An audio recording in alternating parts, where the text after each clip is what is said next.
All right, here we go. A chilly day up here, Nar.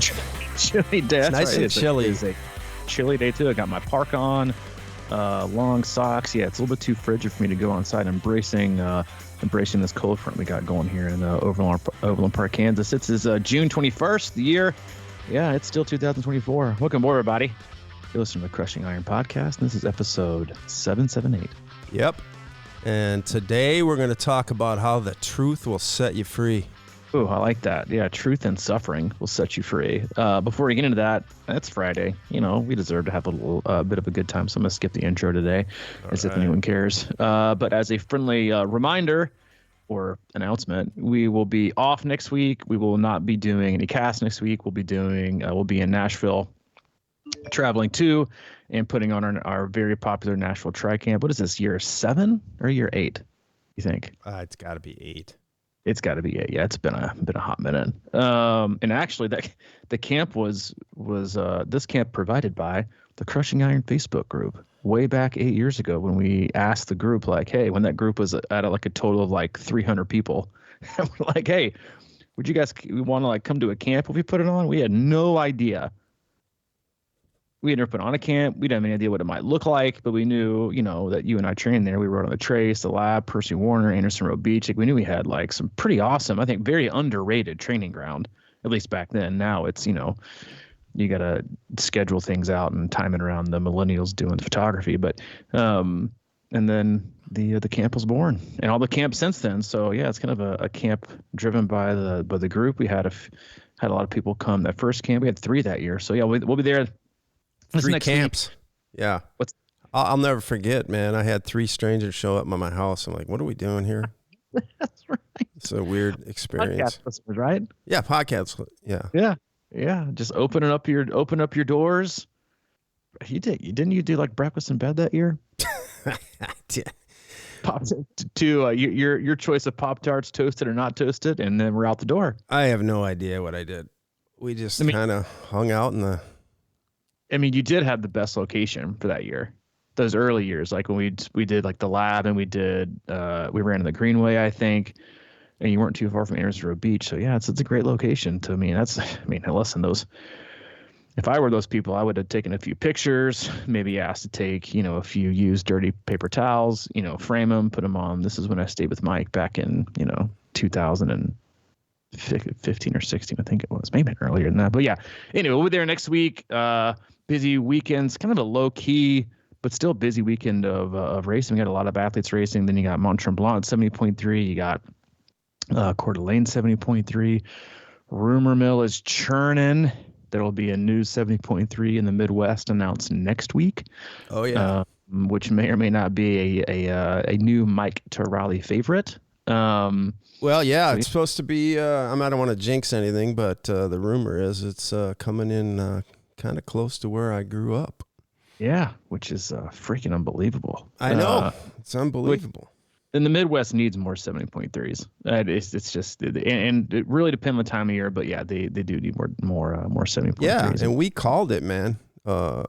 We wondered if it was because chat was getting too full, and they sent out that email. And then we're like, maybe they're trying to siphon a little bit off of chat. So maybe it'll be an earlier season race too. I don't know. Yeah, I got to think it's got to be somewhere in that like 30 to 45 day range around chat. Because I know even here in Kansas, like there's a lot of people who drive to do chat if they don't want to do Des Moines. And Des Moines is also a really great race. I think they kind of found a real. It's not a giant city, but it's a bigger city than where they have some of these races. So yeah, I think the it's feedback got to be the size of chat. Oh yeah, it's bigger in chat. Yeah. But yeah, I think we even mentioned the podcast post chat 7.3 that I heard from all our athletes is they just generally felt unsafe on the chat course and they wouldn't go back. Yeah, that's what I heard too. I generally think it's almost better to have smaller cities, to be honest. Oh, I think that's like the new. It seems like that's the new medium. Yes, exactly. Like a good small town feel, right? That's you got hotels that aren't going to be overrun by 14 other things going on and conventions and whatever, and it's also easier to get in. It's easier to close roads. So yeah, I was reading yesterday. There was a bidding between two close cities that were pretty close in this city that you and I were talking about off air, like that they got it. So pretty excited to see that going. But yeah, it's 70.3 season, which honestly I think is a good segue into the topic for today. You and I talk a lot about off air. We've even talked about it on air with ourselves more along to me specifically in terms of training and racing, but also with athletes and one of our biggest, I think, one of our most time consuming jobs as coaches, right? Because when you're a coach and you get into it, you think that providing the training is what's going to take you to eat the most of your day, which it's not. It's the easiest part of your day. It's the reading of the comments. It's the adjustments. It's the the ego, the insecurities, but also, right? Because I think every person has. I was actually talking to someone yesterday. I said, I think a lot of people are type A because they are insecure, and not the type A people are like overconfident. I know more type A people that are insecure than I do the other way around. They're type A because they want everything to be right because they're too afraid it'll be wrong. And a big part of that insecurity, and you see with people, is also like a lack of objectivity. And so you've got as a coach, you have to massage and listen and push and sometimes pat on the back, sometimes, kick in the rear, athletes who have goals and aspirations, and which we all should have, but they all still need to be stemmed in reality. I mean, it's a great example. Guy emailed me this morning, screenshot of his running from today. Coach, I just want to tell you that I'm getting really discouraged with. I feel like I should be seeing gains already, and I'm just getting really discouraged. What about the heat? Haven't we talked about this shit? Well, this person lives in Florida, so like real south, like Miami. So like it's just fucking hot. And while that would have been a nice, easier way, right? Blame it on Mother Nature, blame it on the heat. What I had to tell him was, dude, you've ran 3 times in 4 weeks. Why would you think you would be getting better when you've only ran 3 times in 5 weeks? Like this isn't how getting better works. Well, because you watched a YouTube video or something, right? Exactly. You know what I mean? It changes your mindset. Is like, I can do that. Yeah, and so I just think that. But even when it comes to like preparing athletes to race like 70.3s, Olympics and sprints, like people, I just think it's an important discussion to have, because I don't think it's a hard or a harsh reality. I think it's a healthy view that each athlete should have, because what happens is athletes have this goal, or they and I do this a lot, and it goes over fairly well most of the time, but it's I feel like I should be doing this, or I feel like I'm getting slower, or I feel like I should be able to run this in a race, and I just say, why? Tell me why. And they don't have an answer. There is no answer. There is no proof of the pudding, data driven. Here's what I've seen in training, so I should be able to do it in a race. Answer. It's always a want, or a wish, or a hope. And I'm all for those. I think that gets you through training, but it's also like you have to be stemmed in reality, in what's actually possible. Right. And I think that in order to do that, you have to be able to look at your training, be objective about it. Because honestly, when you go into a race, 2 things are going to happen if you're not objective, you're not prepared with what you can or cannot do. Is you're going to over race, right? Like we talk about a lot, especially on the bike. And then you're going to leave it all on the run. You're going to have a terrible race, right? So you're going to go out too hard. It's too unattainable. You're going to ruin your race. Or you're going to have a great race that's perfectly reflective of your current fitness. And your first thought is going to be, why wasn't I able to go faster? And the reality is you got the most out of your body, but your ego, your insecurity, your hopes, your expectations are telling you that you should be faster. But those aren't reality, people. And again, it's not being harsh. It's about setting you up for success and making things realistic. And at the same point, it's a great conversation starter, which is how I kind of curb it with the athletes that I work with, is like, I understand that that's what we want, what you want. But in order to get what, quote unquote, you want, then the result or the trajectory that to getting there needs to look like this. And then that's where kind of conversation can happen. Because I think a lot of athletes tend to, again, use the Tri-calc method. They pull something that they want to do out of the hat. They don't have any objectivity. There's no data, behind it. There's no long rides or runs they can do. And they're like, I just wish I could do this. They don't have weeks and months of what I call, intelligence leading into the race to base it off of. And that's how you execute a race the best of your ability. But again, going back to like how it can be a great conversation starter is if you expect, right, to be able to race this at this pace in a race, then in training, you need to be able to show that you can do this. And I think I even did a Zoom on it last year. It was like looking for specific benchmarks in swim, bike, and run in training to how those might materialize in a race. And you and I have been doing this for a long time. And that's how you and I both can like look at look at someone's training and say, I think, well, you'll be in the ballpark of this, and this. Sometimes it might be 5 or 6 minutes off. And again, it's something you have to look at. And I'll shut up here, but we were talking earlier about, the difference in, swimming hard, biking hard, and running hard is that, the biggest thing that I think athletes have to always remember, right, as we look at splitting things up into into 5, right, swim, T1, bike, T2, and running, is total time is still all that matters. All that matters is total time. Like you could have because if you're an athlete and you go out and you race and you don't have an overall time PR, but you swam and biked the PR, and then you fell apart on the run, would you be happy with the swim and bike? No, you'd be furious because you overdid it. Having said that, if you didn't have a swim PR, didn't have a bike PR, but you had a run PR, and that led you to an overall PR, what would you be happy with? You'd be pumped. So again, I think we always have to remember that it is total time that matters. Total time, which is again why you see the Ironman race course littered with mostly dudes walking, talking about how fast their bike split was. Yeah. Well, when you're talking about this, what my first thought, and I'm going to just go first person here because I think it's always relevant when I do that. But like, I think potential is different than reality. And I think we all have probably a lot more potential, right? And so sometimes I'll personally go out on a ride or something and I'll be like, oh man, I think I could do X.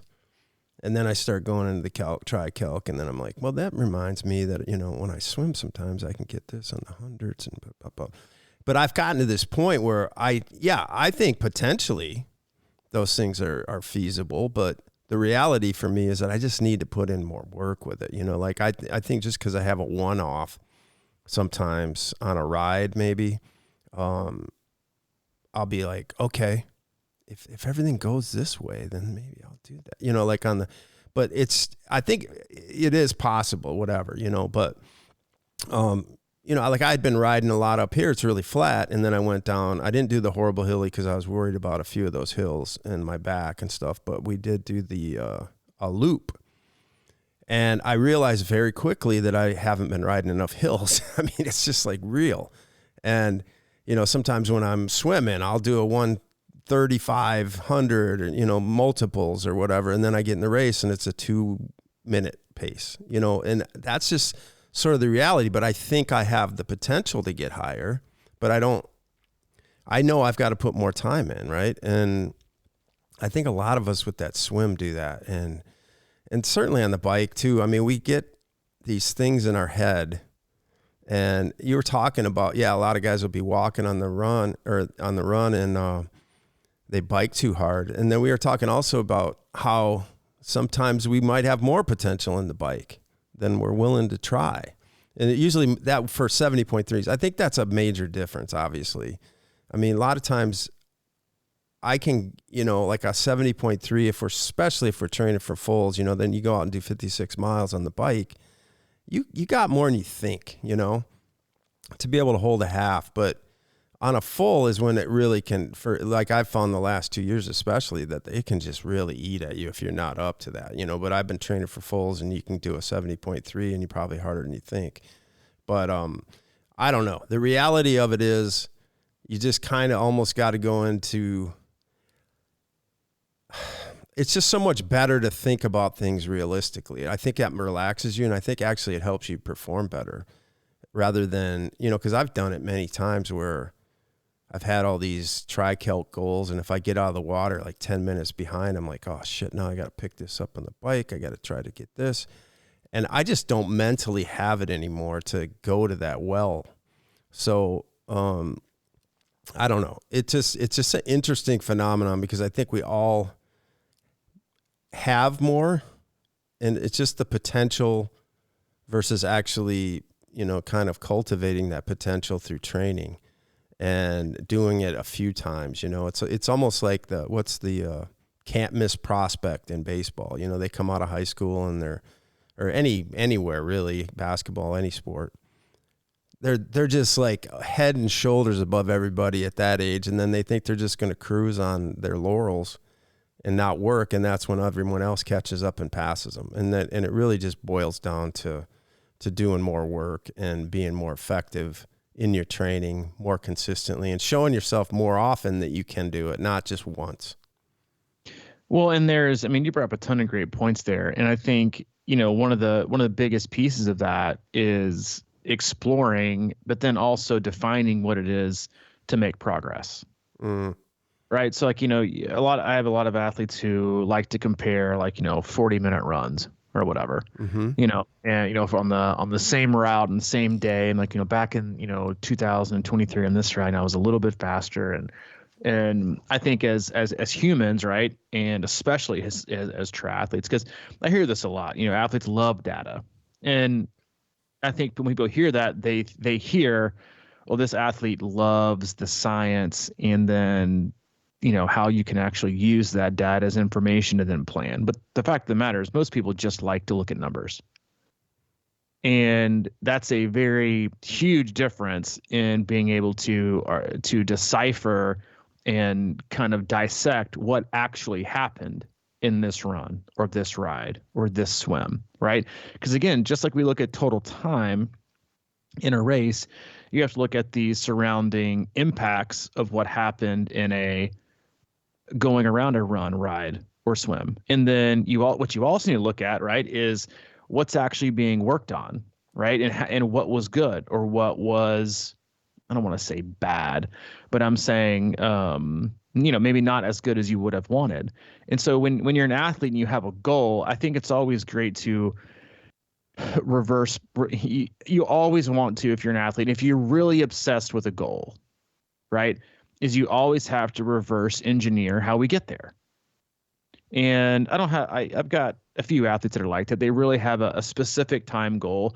And then as a coach and say, I want to run, just give you an example.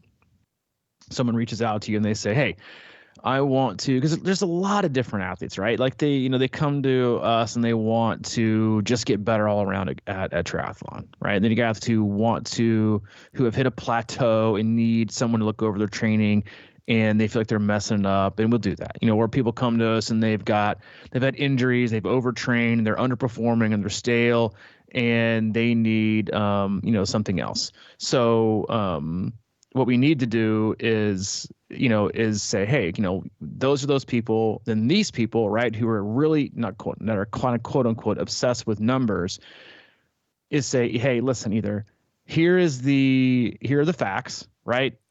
It's going to take you 1, 2 to 3 years to get there, or if we reverse engineer from where you are now, like say you're an athlete who wants to run 6:30s in a half marathon. That's pretty fast, and you're at 9 minutes, right? 9-minute miles right now. Well, then as a coach, you have to be kind of okay saying like, that's not doable this year. Like you can try and magic might happen, but it's probably not reasonable. It's more reasonable in maybe 2.5 years. And this is how you get here, because you just reverse engineer what needs to happen in training, what splits you need to hit, what is and it's easy when an athlete just looking for like maybe a certain time. Okay, well, a 5K needs to look like this. And so you set these benchmarks along the way and you say, hey, the 5K needs to look like this. And once you get your 5K time around here, then we'll move on to a 10K. And then once we get our 10K timed around there, then we'll move to the half marathon. And then once we get the half marathon, then we'll move to the full. But most athletes just want to, and you could do that in training, right? With triathlon, just by, you know, how you periodize and the kind of intensity you get. But a lot of people just want to run straight to, because they don't race enough anymore. They don't race hard enough. They don't know what it's like to go hard. They don't even work on that energy system. They just want to get faster in a full, and they want to do it this year.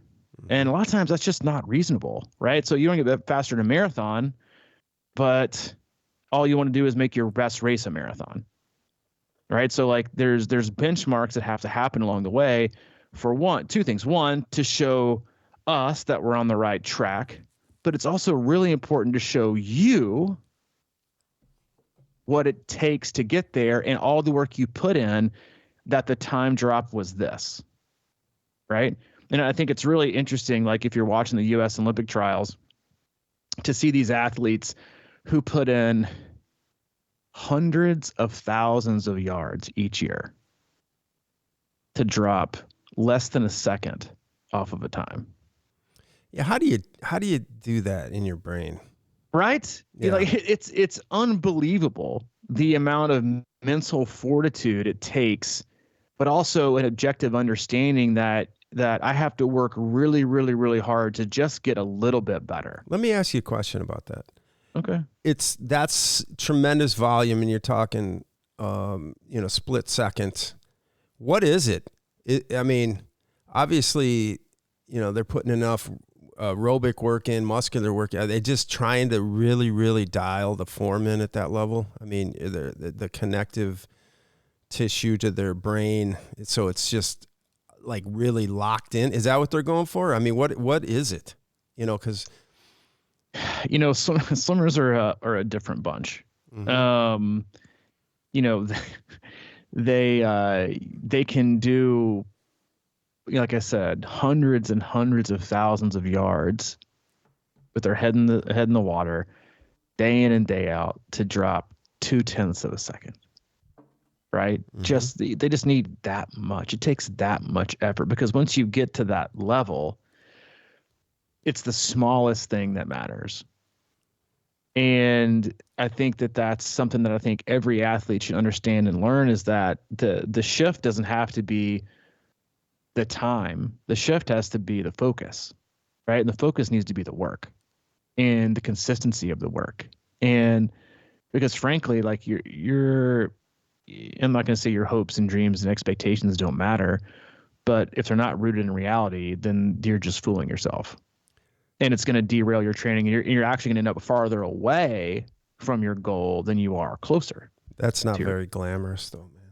Right? It's not. It really isn't. But again, and I think as humans, we do this right in all parts of life. Like we always pretend things are better, or pretending like we can do this or finish this is really, really, we got this. I could totally do this. And I think it's unfortunate, honestly, that we let people live in a fantasy sometimes, when the best course of action is to actually kind of like shake them and be like, hey, this isn't reality. Like, can we focus on what's attainable? Because then you can actually accomplish something. Because I'm just gonna be honest with you, having a dream or a hope or a goal that you're not working for isn't making you better. Nor is having an attainable a goal that's, you're not putting in the work in to do. Like, sometimes you just got to shake people up and like, hey, listen, like you got to refocus here. You're being a little too naive, and you're being a little too, fantasy driven. Like, this isn't reality, and it's actually hurting your chances of getting to where you really can go right now, which will get you to where you want to go, but not on your time frame. And the fact is that's okay, right? But athletes have a really hard time with that, because when you sign up for races or you have these goals, they're hard to get out of your head. But I think the question that most athletes ask is, why do I believe that? Right? That's one of my favorite questions to ask. I feel like I'm getting slower. Why? Well, I don't know. I just kind of feel that. Well, that's irrelevant. It's just, honestly, it is. Like, you can feel you slow today, but unless you can look back and actually see you're getting slower, it's an irrelevant feeling. You should have to ask yourself, why do I feel that way? Well, I really needed, and the answer is usually, I really needed today's run to go well, and it didn't. And I was a little bit slower than I thought I would be. And I think we think too much. I think we think way too much And I think that gets in the way of a tremendous amount of things, and that because thinking leads to expecting, and then you go down this rabbit hole, and then you can no longer detach from that expectation, even if it isn't rooted in reality or, more importantly, your best interests. Yeah, well, my favorite saying is don't think about it. Right, exactly. I mean, I've been doing that with my back too. It's like I've had this, it's like the more you obsess about something. Hey, have you been watching Unchained, the new season? I have not. I haven't even finished the first season. I know you were like, you gave it a great review to me. I have not even gotten there yet. Oh, okay. I thought maybe that'd be something. I've gotten through a couple episodes of the new one.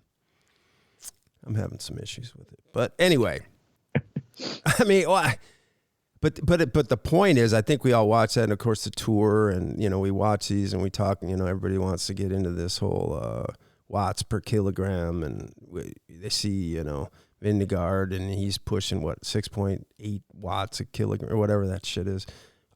That's what my goal is. It's like, these guys are riding 30 hours a week or something in training, Mm-hmm.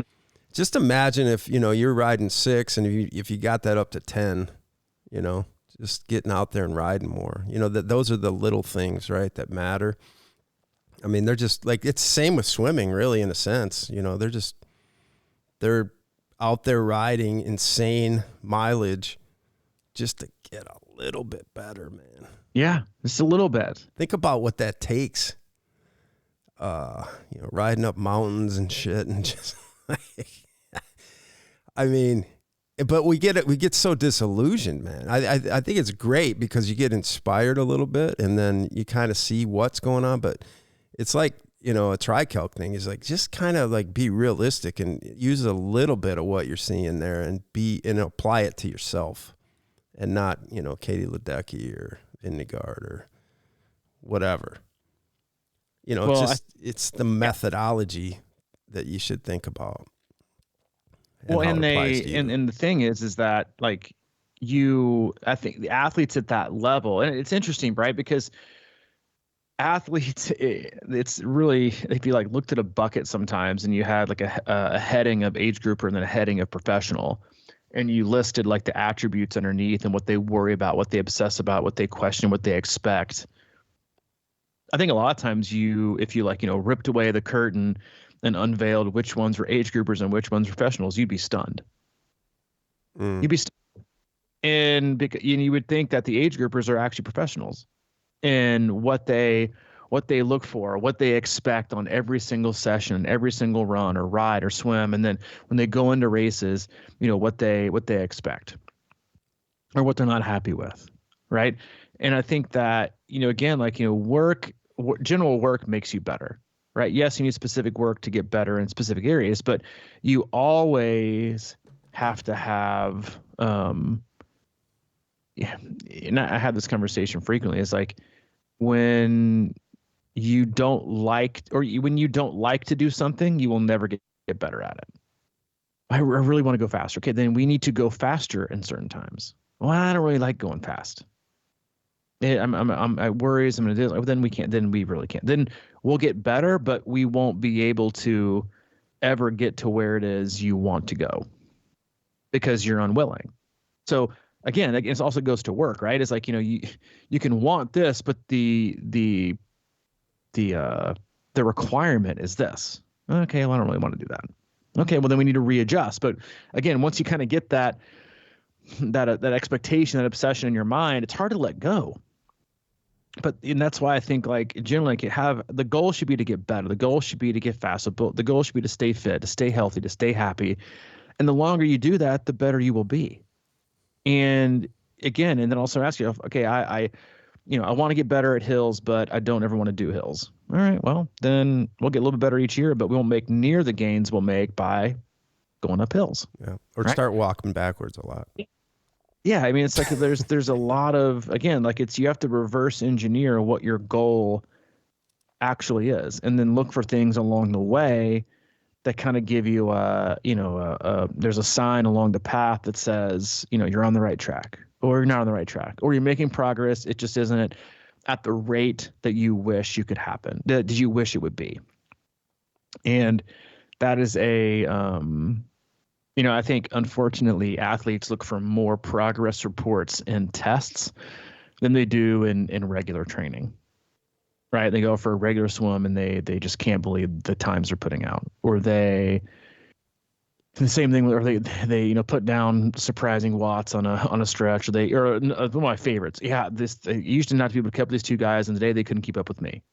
Right? Or I got back from my 40-minute. What's that? You don't like that one? No, I like that's funny, man. I love that one. That's my favorite. I used to, last year I couldn't keep up with these two guys, and I was always hanging on for dear life. And I went out last weekend and they were struggling to keep up with me. Fuck yeah, man. Right on. Like, or headed out for my 40-minute run today and I made it back home in 37 minutes. I got to find a new route. Like, all those are giant, like, lights that flash that say, hey, we're in the right spot. We're on the right track. But then when you go ask people to test, then that's all they look for in this one singular session. Every training is a test session, right? It's not pass or fail. It's just progress, right? And a learning experience. But then again, like if you say to yourself, hey, like I want to be able to race this, and this at these times, and you look back at training and say, well, the training says we're probably going to be around here.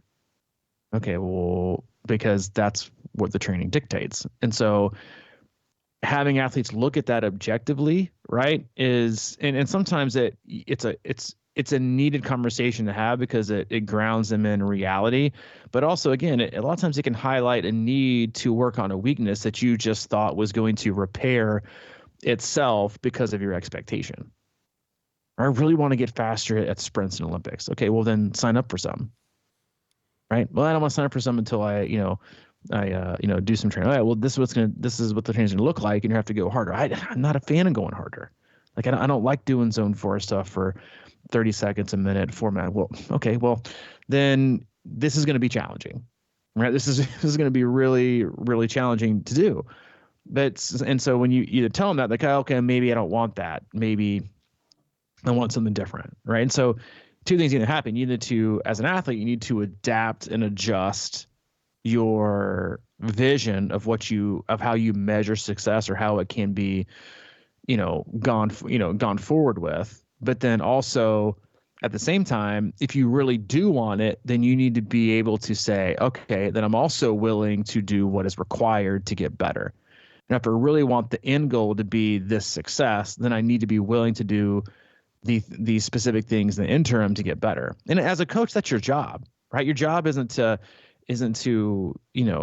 blow smoke up your athlete's ass and tell them they're the greatest thing, that they're always crushing it, and that they're, they only run once a week, that they're going to get better at running just so you can keep them as an athlete. Your job is to get them to get better. Get off the couch and get moving. This is how you get better, or don't have these expectations, because the longer you let an athlete go down fantasy land, the farther away they're going to be from their goal in reality. Now, the closer they might get to their goal in their head, right, as they're living in a fantasy, but then when it comes to race day, what they say, the bigger they are, the harder they fall. And that's true with expectations, is the bigger they are, the harder you fall. And so as a coach, you have to bring people down, because I think we're always looking for a huge black and gray, a black and white, like a huge polarizing yes or a polarizing no, not just there's just not that much to figure out today. Maybe I just keep working and see where I end up, and you look for these little breadcrumbs along the way that show that you're gaining fitness. But then again, if you're trying to make a huge drastic change in how you get better overall as an athlete, like if you need to work on really short, powerful stuff, or you need to work on long stuff, like we all have something to work on, right? Within the three sports. That's why it's so complicated, and then how they overlap in that is those are the things you need to dissect to get better, not just, I want to run a 6:30 mile. Like that's a lot of people, that's just a wish and a feeling. Yeah. And there's got to be way more that goes into that than not. It's almost like you gotta think about it in general terms a lot. Like how you feel if you've done a workout for multiple weeks in a row. How do you feel at the end of it or something? Do you feel like pretty strong? It's quote unquote maybe not like super fast or a lot faster or whatever, but do you feel stronger when you're done? Yeah, that means you probably got more than you going forward. Or like for me, it's my biggest thing is my weakness is you mentioned you kind of like settling in and going, not hard. I like going hard. I mean, I just find, whenever I'm riding, I know that that's just where I just like I push it probably too much. But when I say, okay, now I just want to settle in and do something for a long time in aero or something like that, that's where I struggle. But if I can kind of get more comfortable with it, and a lot of times for me, that is really what it is. It's just the comfortability and the patience piece. I'm getting more patient, and I can stay at this place. And it's so easy to kind of, be watching numbers and, trying to take a chunk out of your workout and be like, oh man, I might have some. But it's like a weird little thing, especially with long course, right? How do you feel after a long swim? Do you feel like, all right, I feel pretty strong, or do you feel exactly wiped? And then you're worried about, and you put these pieces together. You said it earlier. It's the final time that matters, right? Mm-hmm. And man, a lot of times that's the thing, right? That's what happens to us, is that we know, maybe we accept what our swim's going to be, right? And then, what I say is, like, if you're a certain speed in the water, okay, just that's the goal. Like, if you can swim, like I have a lot of athletes who can just swim all day, right? And they want to get faster, but they're very comfortable going a long way. And so I'm like, all right, well, just, if you can stick that pace, you're probably going to be a lot better off than a lot of people that think they're faster than you. If you can stay straight, not make the course 500 yards longer than it should be, things like that, and just nail that, then you're going to be in a good spot. And then if you set your bike up to a realistic place and go for that and just stay steady and don't kill yourself, then you're going to be set up for a good run. And then, if you have an 11-minute pace in mind for a full Ironman or something like that, don't get too like, I'm going to do 9s. And then all of a sudden you're doing 14s. That's where I think the mental game comes in. Mm-hmm. It's sort of like, because a lot of times afterwards somebody comes in and they end up walking, the second half of the loop, and their pace is like 14 or something like that. And I'll say, would you have been happy with a 12-minute pace? Oh, absolutely. Absolutely. So, you know what I mean? It's along the way that you're trying to be somebody you're not that kind of creates the overall problem. It's just like this sport is so, and it's been tough for me to learn too. It's like, if you just steady as she goes, usually wins the race, for yourself personally. Well, and I think one of the biggest things that is, again, I know we harp on this a lot, is the difficulty in understanding the time and effort required to actually get better and faster. Because,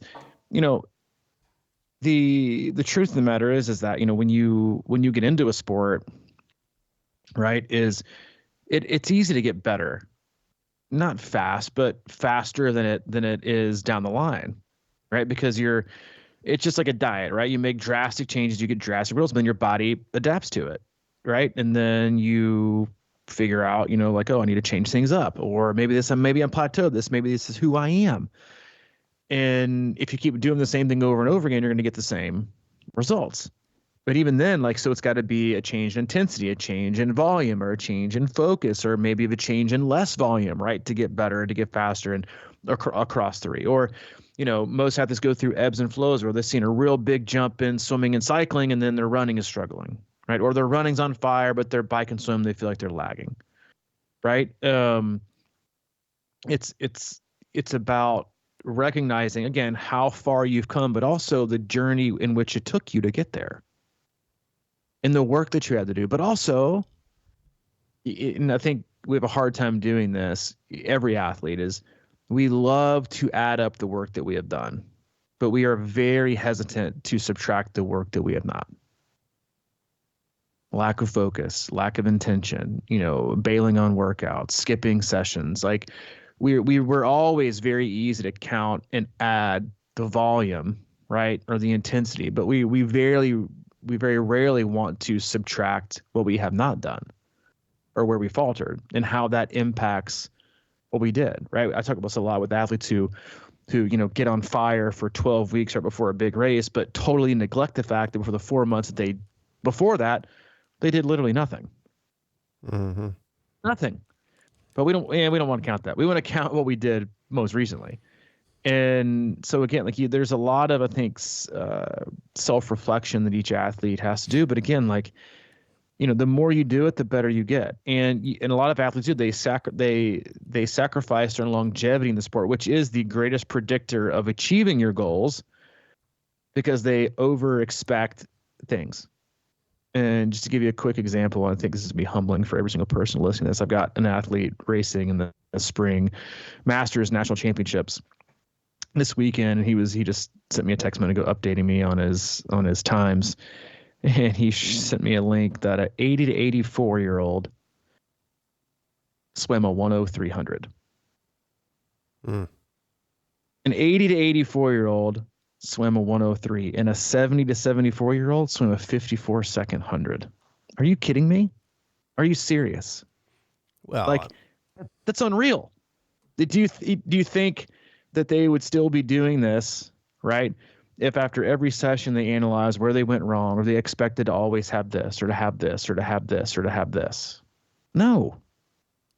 Longevity is the answer. And that also means doing things correctly, but also understanding, like, yeah, I mean, and I think coaches sometimes make huge mistakes by not being honest and upfront and frank with athletes when they ask, can they do something? Right? Because the coaches are always supposed to, everything is, Ironman, everything is possible. Anything is possible. That's true. But it's not a freebie. Right? And, taking on something that's impossible, isn't brought to you by and sponsored by lack of commitment, or lack of motivation, or lack of focus, or lack of training. Right? It's brought to you by hard work and perseverance, and buying into the process, and not giving up, and realism, and that things are going to take you a certain period of time. Like, that's where it comes from. And I think that as coaches, you have to tell, because you want them to buy in, right? You don't want to glisten things up and put lipstick on a pig, right? That is the training, or that is we got this, like, 3 months away. Maybe you don't have it, because again, coaches have to be very careful, because what you say is usually, like, written in stone. That's why you have to be very careful to ever lay down facts. You're going to do this, you're going to do that, because coaches, you don't know, athletes don't know, no one knows. All you know is that we have to get better at what we're doing. And if we continue to get better and we work on, these small specific things, like even the most, like, technical stuff. Like, I was watching, and her last name is now failing me, but she is won 2 medals, and she's crushing the Olympic trials right now. It's killing her. I can't remember her name. But she did, like, a mathematics paper in college at UVA, not your local community college, on, like, the smallest, like, finest detail of head positioning, arm and hand positioning in the streamline, and its effect on reducing drag in swimming. Wow. Like, the amount of time, right? Because again, they're putting in hundreds of thousands of yards for milliseconds. All that work for milliseconds. And then we sometimes, as triathletes, want to put in a tenth of that, and we're looking for minutes. And yes, it's different. The slower you are, the bigger gains you can get. But, like, that's the attention to detail. And even still, you don't know if you're going to have it or not. And so I think there's a lot we could take from, I mean, swimmers have their faults by it, like the rest of us, but there's a lot to take from swimmers, and the fact that, I mean, think about it, like you train, right, for 4 years, and world records aren't set every day. So you train, right? You train all this time in the pool, never actually doing your world record. The time that you want, you never do. You don't do it for weeks and months and years. you're doing 50s and you're doing, hundreds and hundreds of thousands of yards. Your goal is the 200 free, but you're still doing butterfly backstroke, breaststroke. You're doing all this just to maybe have a hope. Like I was trying to explain this yesterday to Hayden, watching these guys do the 50, right, in the prelims. And I was like, they train hundreds of hours a year to see what they can do in 20 seconds. And the gap between first and eighth is less than a second. All that time, all that energy, all that effort, right? And even the expectation, like to manage the expectation, because a lot of people would tell you that the U.S. Olympic swimming trials is harder than the Olympics. Like that, I was listening to the other night, and they said that 1 through 6 in this heat, I think it was backstroke, 1 through 6 in this heat could all win medals at the Olympics, but only 2 of them are going to get to go. But they're all there, right? Putting in, again, like you just never know what's going to happen on race day. And to put in all these hours to not, and yes, we can expect to get a PR. You can expect to get better, but you think that's what they focus on day in and day out? No, they focus on just trying to do do the next thing right. Trying to get it right the next day. If we don't get it right the next day, you think they have a bad in the pool and they're like, hey, coach, I think we're getting slower, man. No, you just have a bad day. Shake it off, right? Or if you go out and you swim a 200 free and you go out really fast and you fade at the end, okay, now we know we got to work on. Yeah, I don't really want to work on that, coach. Okay, well, they're gonna have the same time you did, right? Or you got a problem, you're a slow starter, or your turns suck, right? Like all these, there's the finest detail, and again, the goal is to get better, right? If your goal is to get better, the rest of the stuff works itself out. But we get so focused on like numbers and percentages and all these things. I'm like because a lot of times there's no way to immediately gauge its improvement, right? Let's say you're trying to improve your push off the wall, and you're doing the 100 free, and you feel like you perfected your push off the wall, you nailed it, but then you have a slower time, or you're gonna say, well, these push off the walls aren't worth it. I just shouldn't waste I'm getting worse. No, you probably messed something up with your timing and the rest of it, right? Or maybe you're too tired. And I think we, again, as athletes, we overanalyze and magnify a singular thing, like, not being able to see the forest through the trees, is understanding overall global stress on one seemingly insignificant interval, and then making a mountain out of a molehill, right? But also projecting that you can also climb Everest when you don't do the work to get out of your driveway. Like those are two totally ends of the spectrum when you think about how athletes progress or not progress, but also what keeps them engaged to eventually be the person who crushes it, right? It does the work, not even knowing. And it's just, I think it's fascinating to again, watch like Olympic trials in all the sports, in the commitment, because to me, it's honestly not the times they put down or the, whatever it is, winning and whatever, qualifying for the team. To me, it's the longevity. Take like Katie Ledecky, right?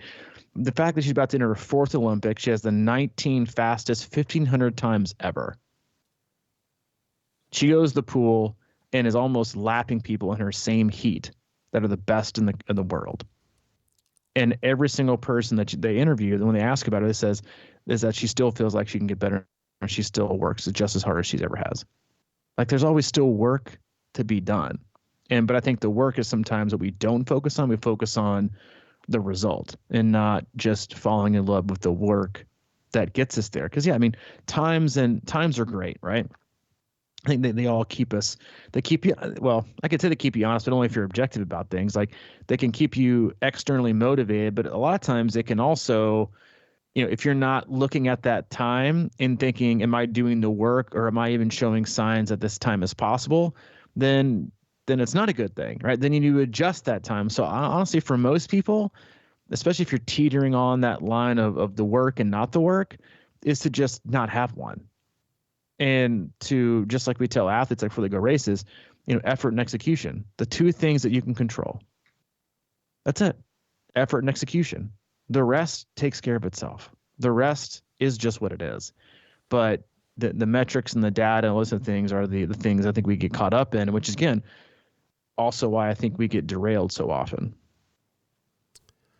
Yeah, and my fascination with that swimming and with the cycling and the Tour de France and is just this, like you're saying, like whether like a 200 or something, and where they have to go to dig into their potential in that race. You know, like how you set that up, and they've swam thousands and hundreds of thousands of yards and whatever. And in the Tour they ride, you know, so much.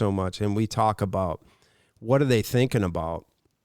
And they're not like, I would imagine that they're just trying to perfect their pedal stroke or their swim stroke, you know, and it's just these minute little tweaks along the way, you know. And I always think about Bukowski. It's like, don't try too hard, but you got to figure out what, you know, it's just like they're always just trying to improve it just a slight bit, you know, what's the little advantage I can get, you know, maybe their percentage of the amount they're pulling up on their, you know, their backstroke or their pedal and things like that. And then how do you get through it? You know, like these guys are riding 200K and then the last, you know, mile or whatever, they're just balls to the walls, all out at the end of that ride.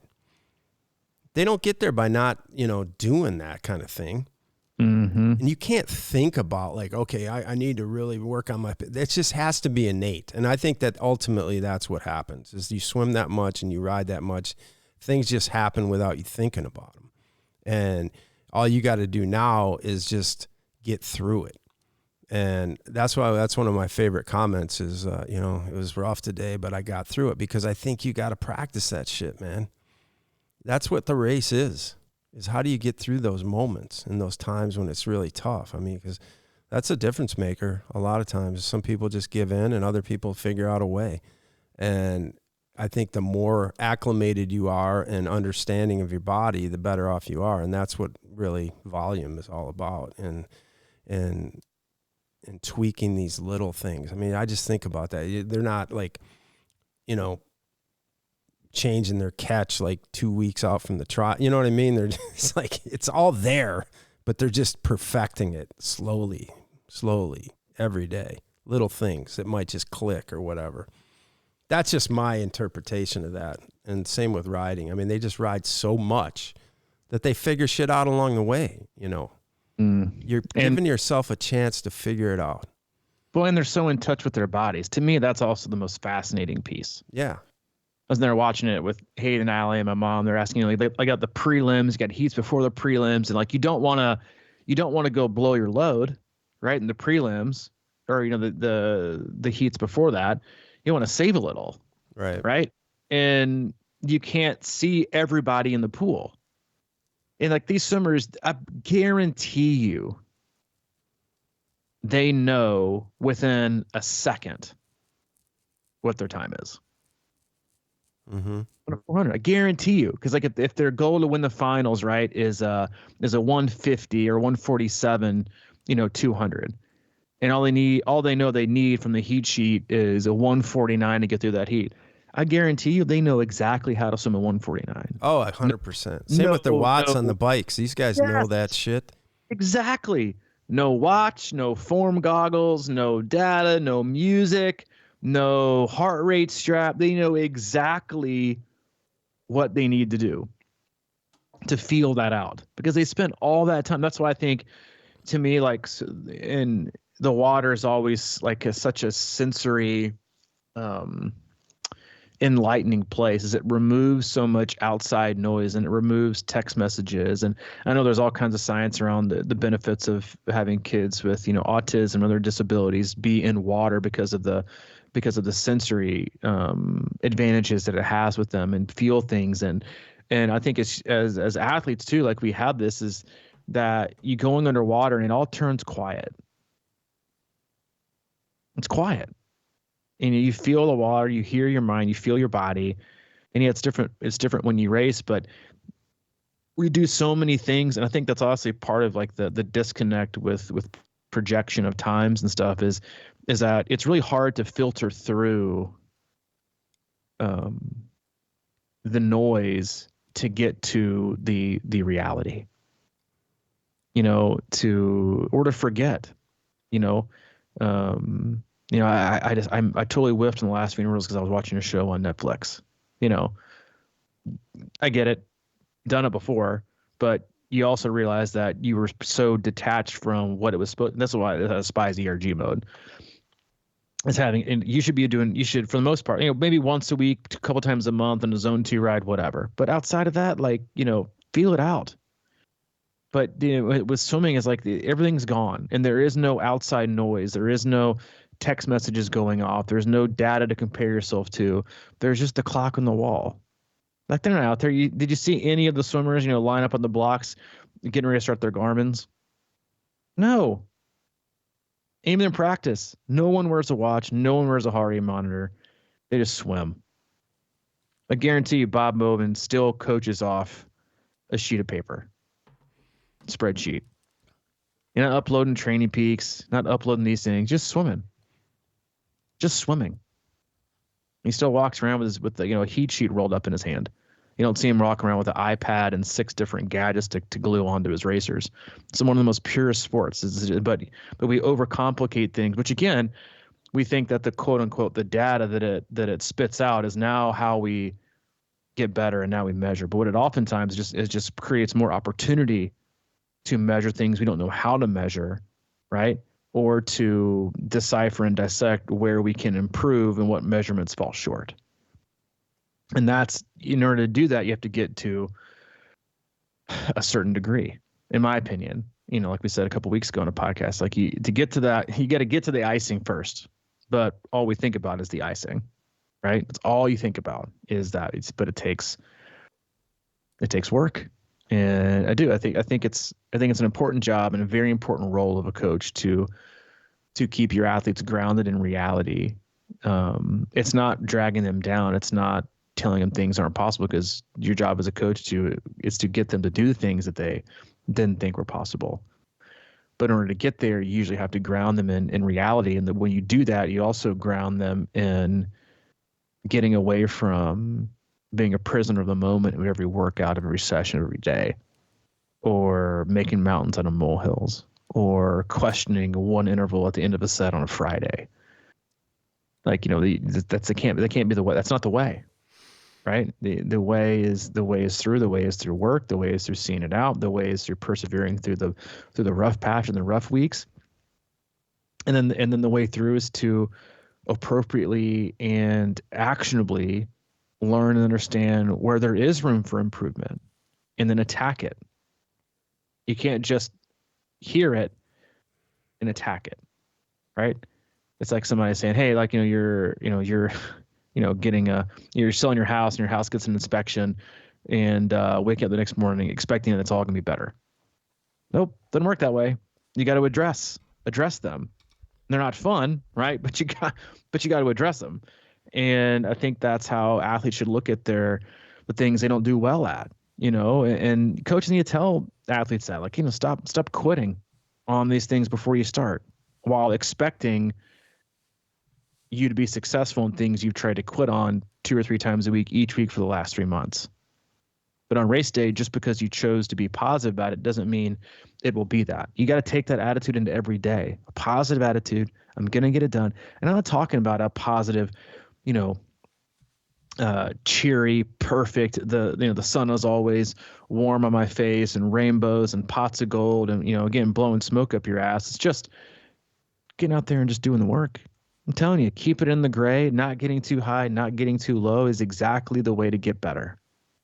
Don't go pro after your best session, and don't put your bike on eBay after the worst. Just check it off. Walk up to your front steps, stop your Garmin, hit save, go take a shower. Move on with your day. Because if you do that for months and months and months in a row, you're going to start taking your shower earlier or adding time because you're back to your house faster. Then when you get out of the shower, you know what you're going to do? You're not going to be as hungry. You're not going to be as starving. You know why? Because you're more efficient. and you feel better. And now it's awesome. And now you're having fun. And oh yeah, I'm going to get back out and run today because I had a race last weekend and I got better. So I'm continually energized. It's that constant obsession and false analyzing, which a lot of athletes do of their session. Again, comparison is not analyzing. That's not analyzing. I'm a data junkie. You just like numbers. You're a CPA. You're not. It doesn't mean you know how to dissect a session or a training block and figure out how we got better. You just like numbers. You like to compare because pure triathlon. That's what we do. It's like back in the day thinking, one of our old school Casio wrist calculator watches made us freaking, Harvard grad. Not so much. So it's I'm telling you, it's much more pleasant to be in the monotonous nature of, again, something like swimming. We just show up and put in the yardage. So I'm put in the time, put in the miles, put on the watts, put on the pace, get it done, check the box, move on, be happy, be proud, and then see where you end up. And then when it's time to figure out and debrief, find out where we went wrong and make a brief to get better and then attack that. But you can't get better at something you ignore. And I think that's, again, and sometimes where athletes fall short is understanding and knowing a weakness, and instead of fixing it, constantly complaining about it. All right, man. I agree. That's it. Happy Friday. Maybe that wasn't your TGIF podcast, but you know what? It's a good time of year. We all need to, a quick swift kick in the pants sometimes. It's a good thing. As always, we love you guys. We appreciate you. Go to our website, c26triathlon.com. There's a one-stop shop for all things coaching, camps, and community. If you need anything from Mike, he's available. Mike at c26triathlon.com. Or if you need anything from me specifically, Robbie at c26triathlon.com. All right, man. All right, dude. Talk to you later, buddy. Yep. See ya.